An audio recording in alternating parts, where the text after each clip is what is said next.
Sumaya yung nakatanggap ng kanyang request. Kayo ba sumasaya pag nakakatanggap ng text ng mga kamag-anak?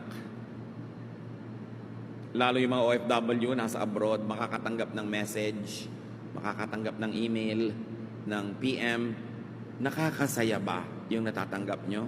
O nakakaluksa? Meron nga, pag nakita mo yung pangalan niya, may phobia ka na, ayaw mo nang basahin eh. No? Alam mo na ako, hihingi na naman ito. Manghihiram na naman ito. May kailangan na naman ito. Tiyakin yung mga kapatid, kayo ang nagte-text, hindi kinakatakutan. Hindi yung 3 araw na, ay sorry, ngayon ko lang nabasa. Low bat kasi ako. Siyempre, pag hingi ka ng hingi, laging low bat yung tinetextan mo. Laging walang signal.